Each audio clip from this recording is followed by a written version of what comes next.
Para matuwa siyang inubos ko yung beans niya. Doon tayo sa... Okay, check.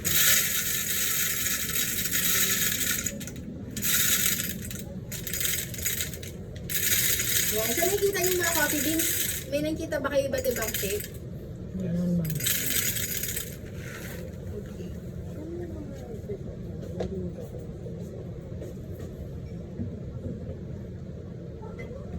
Ang bango. Yan. Sige, on time muna. Ay, sige. Lagay mo natin lahat kasi marami naman kayo. Okay, first, familiarization tayo ng equipment para alam niyo itatawag. Lalo na yung mga tech team natin dyan. Pag kami report kayo kay Allegro, dapat alam niyo yung tawag. Kasi kung hindi, papaayos ko namin yung ganun, yung ano, ganito, ganyan. Okay, sige, dito lang ako sa side para makita niyo lahat. First is cup warmer. Cup warmer. Meaning, yung mga cups natin na dapat mainit, dito natin nilalagay. Okay. Question, warmer yan. Kasi for example, parang food, di ba? Kapag hot food, dapat nakaserve niya sa warm plate. Ayun yung standard. So sa coffee natin, pag hot drinks, dapat warm din yung cups natin. Like for example, Conti's air condition. Imagine niyo kung nakaganyan lang siya, tapos air condition, salo niya lahat ng lamig.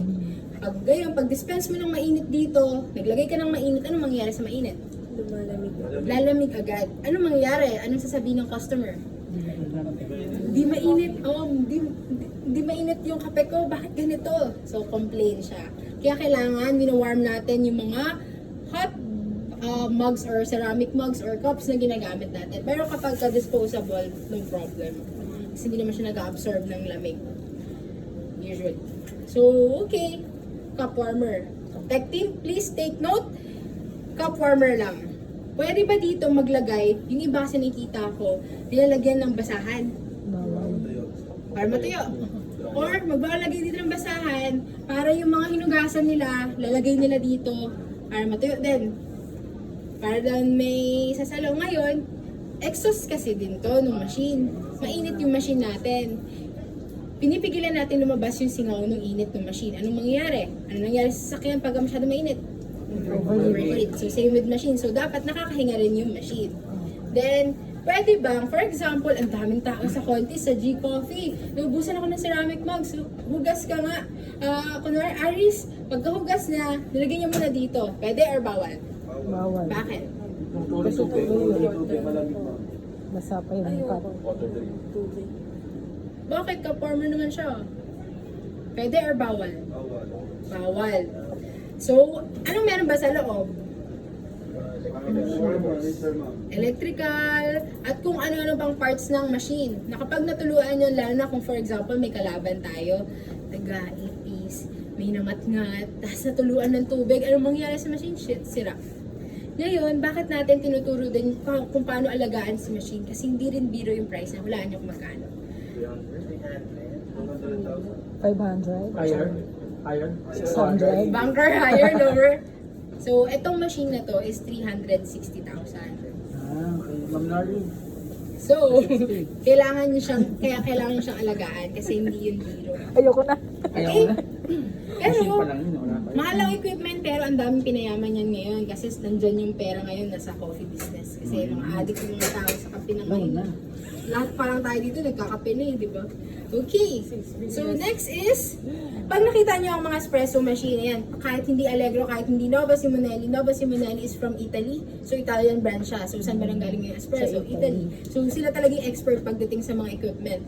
So Nova Simonelli, ito din yung makikita niyo sa iba't ibang mga coffee chain na nakikita niyo. Hindi ko na sasabihin. So, ayan yung gamit nila. Pag nakita niyo ang espresso machine, maraming buttons. Ang tawag doon ay programmable or nakakalibrate siya or volumetric. Meaning, each button, pwede mong i-calibrate depende sa inyo kung anong standard nyo. Kunyari, yung one shot nyo, 30 ml. Then, pwede yung 45 ml. Depende nga sa ma-approve nyo at depende sa beans nyo. So, pag pindot mo dito, pag may coffee grounds na dito, ang lalabas niyan ay 30 ml. Kasi sinat nyo na siyang 30 ml. Okay, next, makikita nyo dito. Lahat ba nakikita? Pwedeng doon sa may likod yung iba ha. yung ibang button, merong dalawa kayong nakikita drawing. Ibig sabihin, pwede itong guide nyo na ang gagamitin nyo lang kapag ito at saka ito pinipindot nyo, pag ito yung double portafilter yung gamit natin. Kasi pang 2 cups daw. Pero may mga ibang equipment na ngayon na hindi na cups yung makikita nyo, 1, 2, 3 na lang. Okay. Para depende na sa inyo kung anong nyo, calibration nyo. So bakit dalawa siya? Kasi kapag may order ng 4 na kapela, usually kung ganyang kalaki, pwede na kayong gumawa ng 4 agad. So in terms of productivity, yung speed nyo sa paggawa, mas magiging productive kayo kapag double group head. And ito lever type. May makikita kayo knob type, lever type. Yan. Diyan tayo nag-steam. Ang tawag dito, steaming 1. Tech team, steaming 1. Yes. So kapag ang machine nyo ay knob type, usually yung iba kasing mga knob type, it takes 5 to 6 steps para ma-open mo siya fully. Pero ito kahit daliri lang, open. Patay. So, ergonometric or user-friendly kapag ganyan. Pero may mga knob type na din ngayon na easy to rotate na. Kumbaga isang half turn lang open na. May ganun din si Allegro. And nakikita nyo tong side na to. Bakit ganito? Anong type yun to, ma'am? Knob type yung isa. Lever. Ito, lever. So, anong tawag naman dito? Ang tawag dito is auto steam or auto frotting. So, ang tawag dito is magic cappuccino. Depende kung anong nakaset dito. Miss Diane, yung pinaset nyo dito?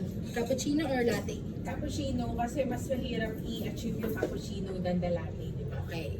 Sige. Pero yan, di ko sure kung na-set na yan. Naset na. Auto frosting. Okay, so, eto, meaning, pag nilagay mo si steaming picture, nasa yung steaming picture natin, ito manual eh. May gatas. Sa'yo nakadepende. Wala pa mas dahil. Ito nakadepende sa barista kung kailan niya i-start at kung kailan niya ihihinto. Ito, kaya dalawa to. Yung isa kasi thermometer. Meaning, nakakalibrate natin, inaayos natin. For example, 140 degrees Fahrenheit. Dun siya hihinto. Isa-set natin siyang ganun para yung mga barista natin na wala ganong experience, takot dun sa manual, lagay lang nila to with milk, then pindot, automatic na yung mag-steam ng sarili niya. At kusa siyang mag-stop, depende sa ano. So in terms of consistency, mas makakasigurado kayo sa ganito. Down, up, down.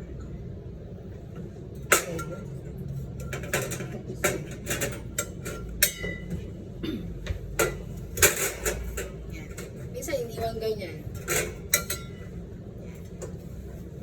Then, steaming pitcher. Steam, ito ang tawag dito, portafilter. So, pag nakita, portafilter. Okay? So, yung portafilter na single, pag nakita nyo tong spout ay isa lang, single portafilter. Pag double, dalawa, yan. Ibig sabihin, anong difference nila? Usually, sa one shot kasi, ang pwede nyo malagay is 7 to 9 grams. Pero yung iba nagte 10 grams. Pero ang standard is 7 to 9 grams. Yun yung range. 7 to 9 grams. So, dito, tingnan nyo, mas maliit, diba? Mas maliit yung space ng single. Pag double, doble. 7 times 2, 14 to 18 grams. So, 9 grams, diba? 7 to 9 grams. So, dito ang malalagay nyo daw, times 2 ng single. So, pag kami umorder sa inyo ng single yung kailangan nyo, tas 2 cups yung kailangan nyo gawin, ito na yung pwede nyo gamitin. Pero may mga malalaking cups tayo na kailangan ng double shots, di ba? Ito yung gagamitin natin kaysa 2 single. Okay? So, next is, ayun nga pala, tech team, and all, kailangan si portafilter, kung ang mga cups nga natin nakapreheat, dapat si portafilter din. Kaya dapat very good yung ginagawa nyo, nakalagay or naka-insert lagi sa portafilter. Okay, ngayon, meron tayong, ito nga yung mga dosage, di ba? May nakikita kayong stop button. Yan yung continuous button natin or manual. Kumbaga, sa atin nakadepende kung kailan mag-stop or kung kailan mag-start. Hindi katulad na ito, tingnan mo kung saan siyang hihinto. Pero ito, pag pinindot mo to, hihintayin ka niyang patayin mo siya. Hindi, tuloy-tuloy yun. Then, ito naman yung sa steaming natin. And ito naman ay hot water.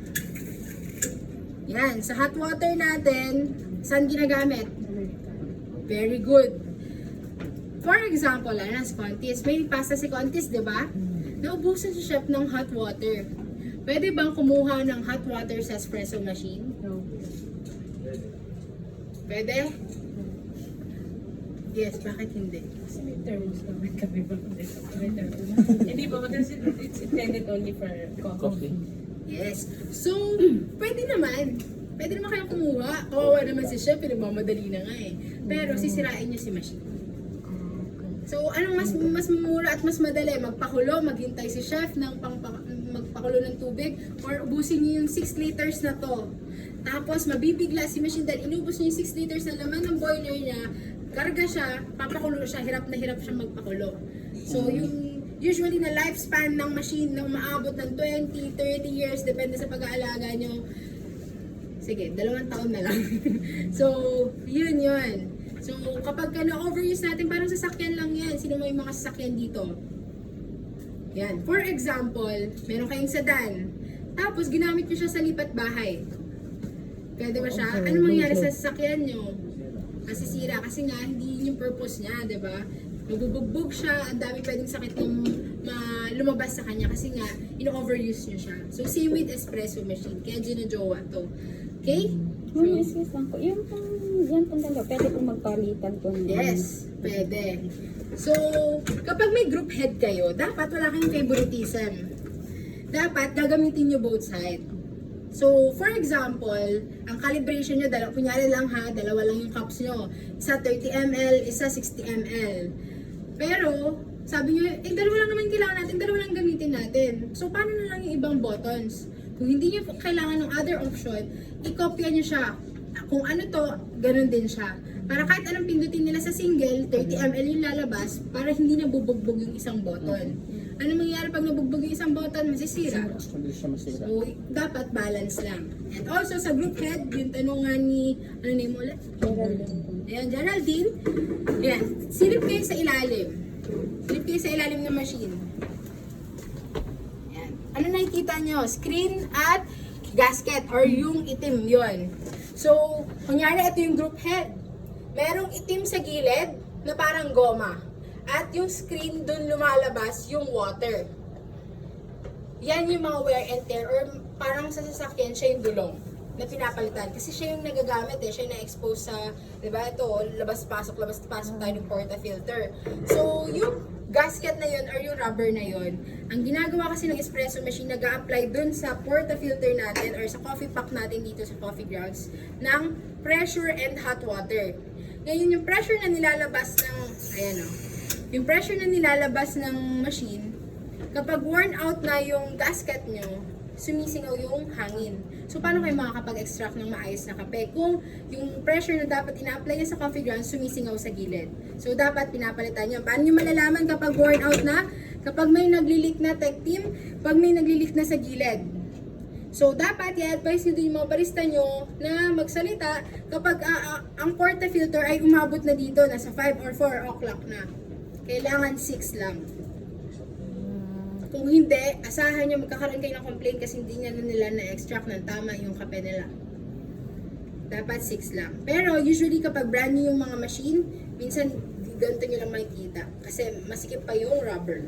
Pero yun yung pinapalitan. Ilang months bago palitan, usually yun. Depende sa utilization, pero ang standard, for example, 250 per cups, 2 to 300 at na-max out nyo siya, 6 months pa lang kailangan nyo ng palitan. Pero don't worry, mura lang yun. Sa hundreds lang. Pero yung iba, umaabot ng 8 months, 11. Depende sa paggamit. Kasi minsan, di ba, parang kung di naman gamit na gamit sa area na yun or sa store na yun. Wala na tayo gamit doon sa papalitan? Gasket. Shower screen. Yung shower screen naman na yun, ano naman yun? Usually, yun yung nababarahan ng mga coffee grounds.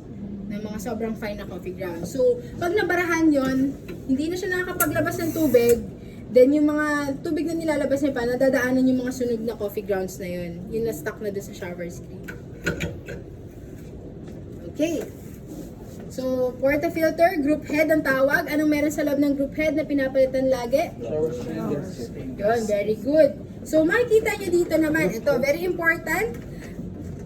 Kapag nakailaw to, ibig sabihin, naglabas ako ng tubig, nag-refill siya, humigop siya ng tubig, tapos ngayon, nag-iinit siya. Ano to? Boiler indicator. Thank you. Na boiling siya. Then, okay, silip kayo sa gauge. Lahat pa nakikita yung gauge. Sorry, pwede pa abutan ng water. Thank you. Silip kayo sa gauge. Ano nakikita nyo? Saan nakatapat yung taas at saan nakatapat yung baba? Ano yun? 9? 8:55. Okay. So, tech team natin, ito yung magiging indicator nyo kung okay ba yung machine nyo. O, may quiz tayo mamaya. May Q&A tayo. Yung taas, water pressure yon. Yung mas mahal. Pag nasa 1, dapat nasa 1 siya. Pagka bumaba siya, nag-0 siya, or nasa below 0.5, ibig sabihin, wala siyang water na nadedetect. Anong mangyayari pag walang water na madedetect? Tama, nagiinit siya, tas wala siyang tubig. Pero don't worry kasi ito, iinitin niya lang kapag alam niyang may pumasok na tubig. Pero paano nga kayo makakapag-extract ng coffee kung walang pumapasok na tubig? Lalo na kung naka-water line. So sa water natin, dapat nasa 1 lang siya. Yun yung normal behavior nung machine. Kapag pumalo siya ng 2.52, ganyan, masyadong malakas na yun. Kailangan niya nang tumawag ng technician para i-regulate yung water. Kasi baka kasi masira naman yung machine natin. Sobrang lakas ng Yung pressure. machine na yan, ma'am, nakakonect siya dun sa water supply or by gallons lang namin. Either. So ngayon, dahil wala tayong water supply dito, nakagalon to ngayon. Pero yung design natin, ma'am, Dayan, ano ba yun? Ano design? Naka-install ba siya sa direct